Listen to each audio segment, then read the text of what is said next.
Yeah. Sun and fire. Wow. Anybody else want to sign? That is that's the message. Yeah. We are on fire. Mm-hmm. Oh yeah. It's one of these.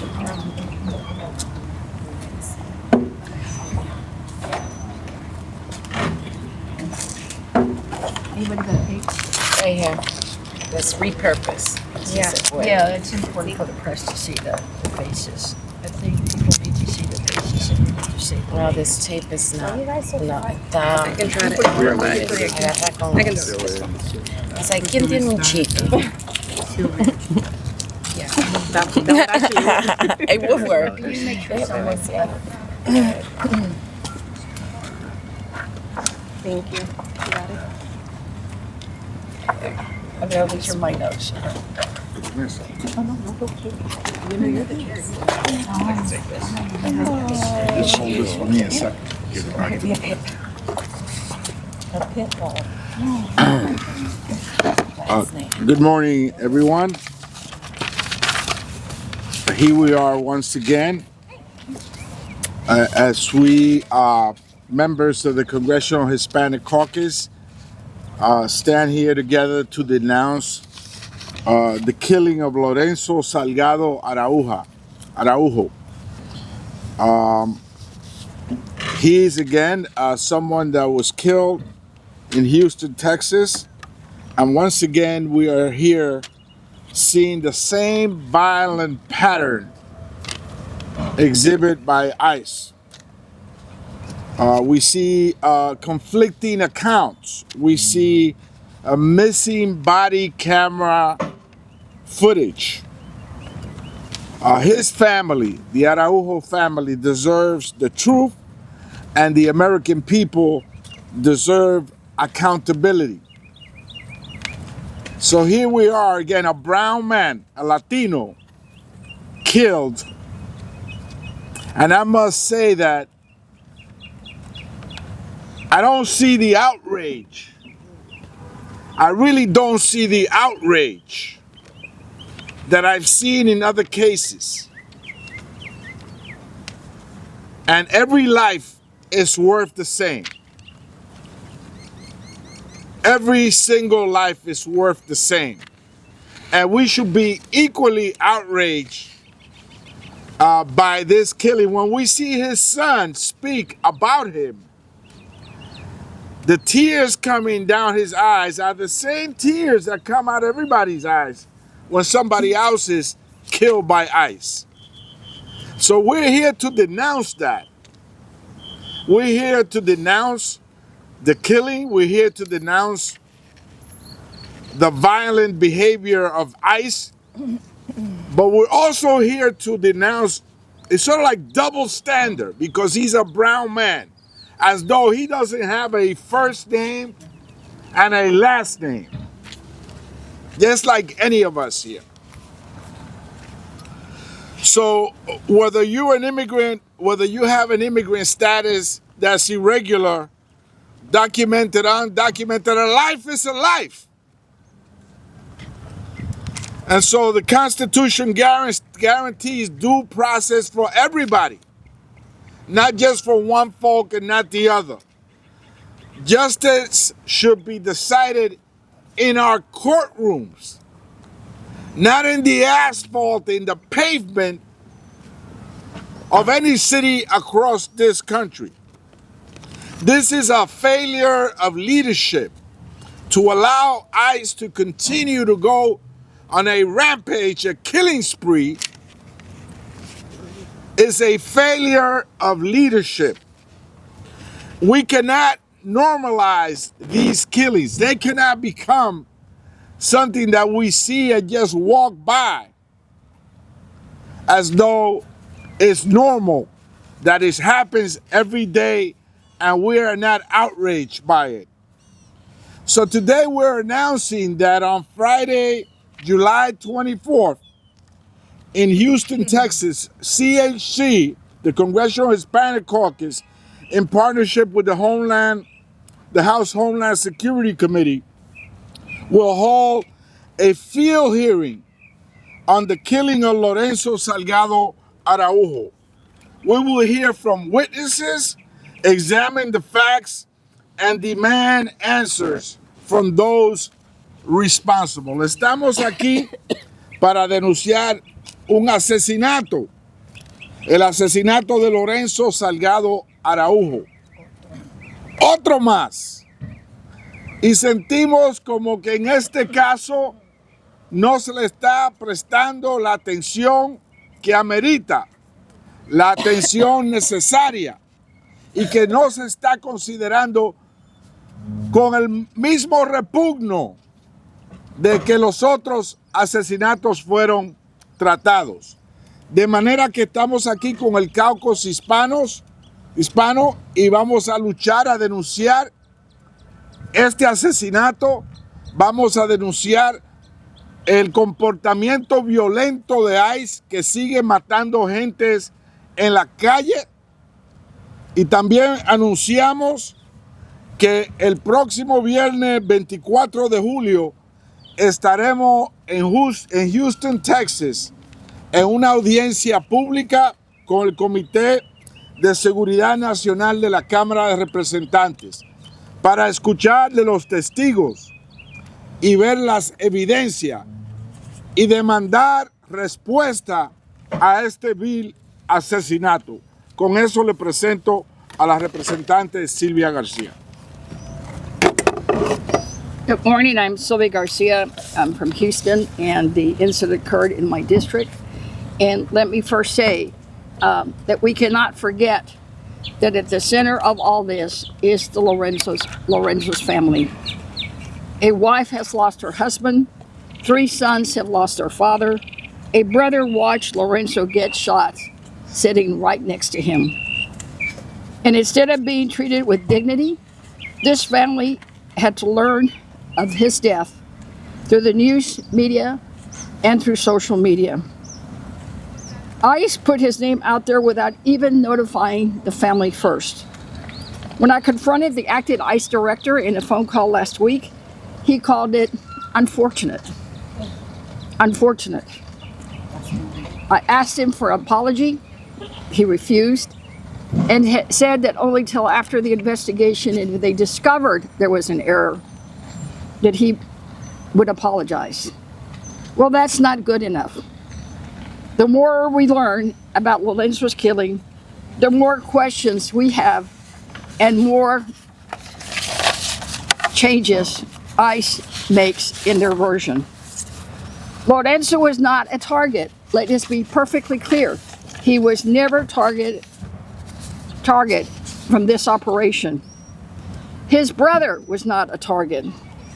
The ICE director, the acting ICE director, refused to tell me, well, then who was?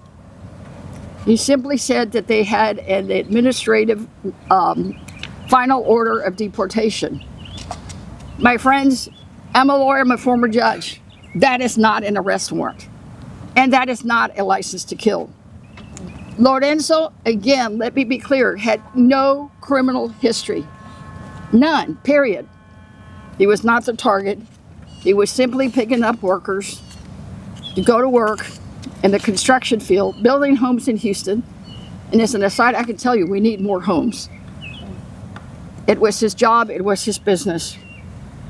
The men inside in the van tell me that the agents approach in unmarked vehicles with no lights, no sirens, no cherry top at the top the way most law enforcement does, and none had dash cam videos. They say the agents never identified themselves, and no officer was ever standing anywhere near the front of a van. Now, you don't have to be a rocket science to know that you can't run somebody over if that person is not in front of the van. So that leaves many alarming questions. The agent shot through the passenger window that happened to be down. The detainees told me that their air conditioning was not functioning in Houston.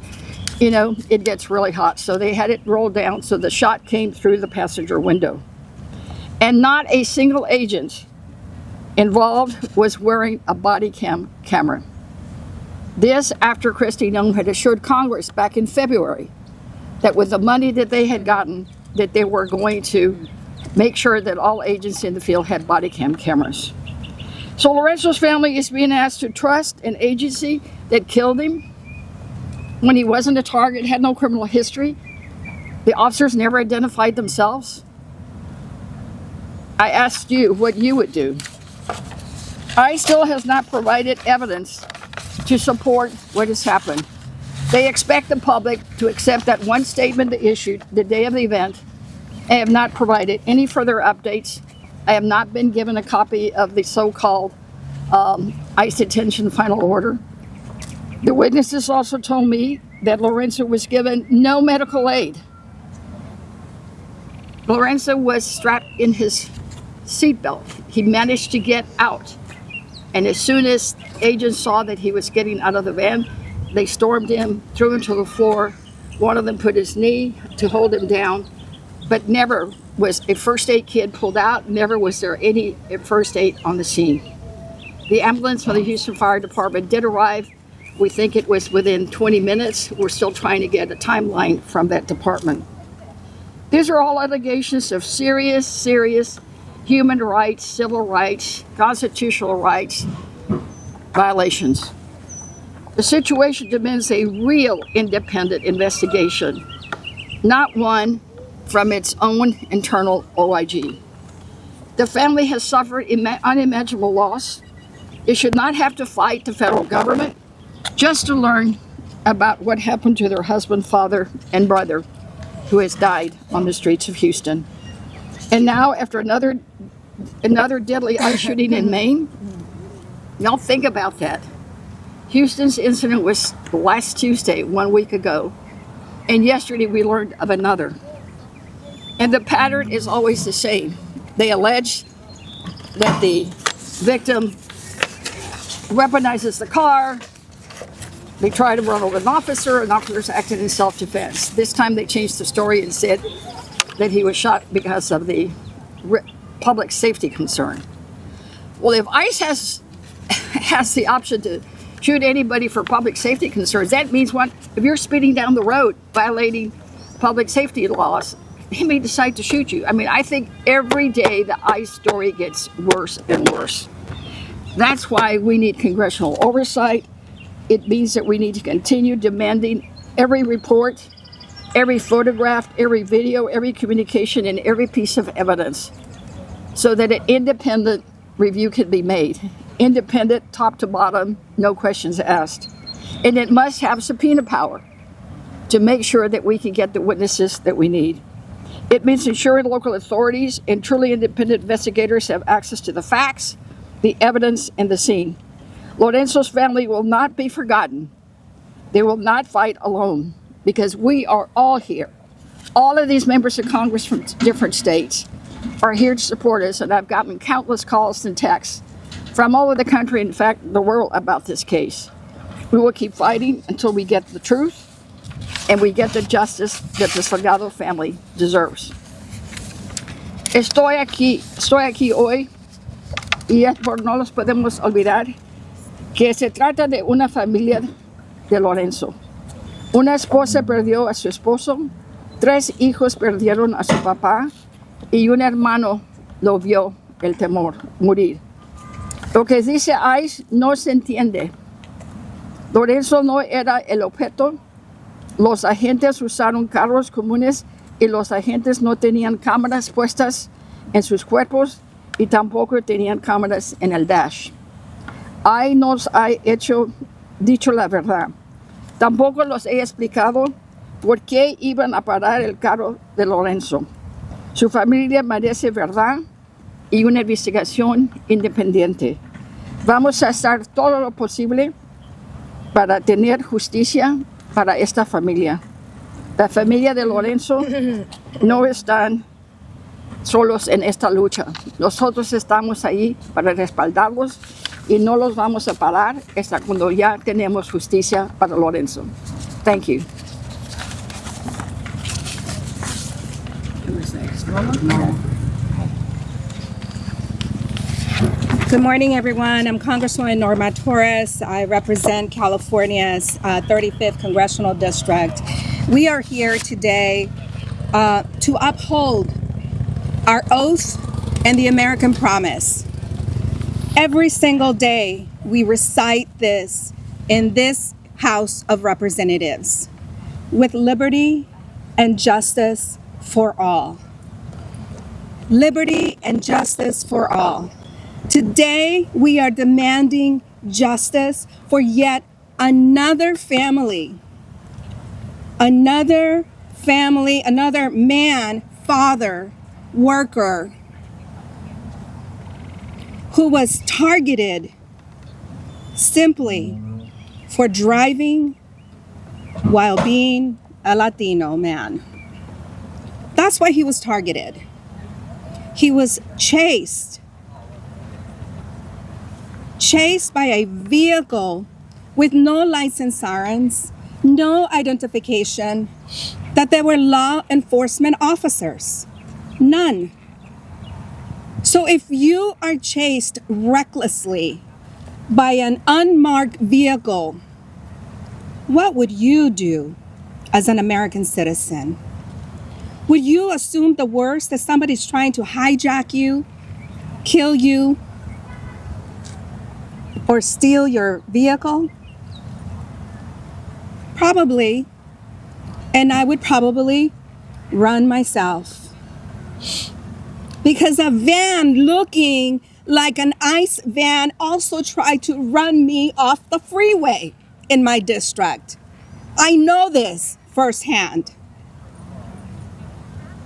But you see, when you're brown, when you're a Latino, you don't have the choice to run away from a gang, to run away from somebody who's trying to rob you, because they could very well be federal agents that will murder you without first identifying themselves and without first telling you what they are chasing you for or what you are wanted for.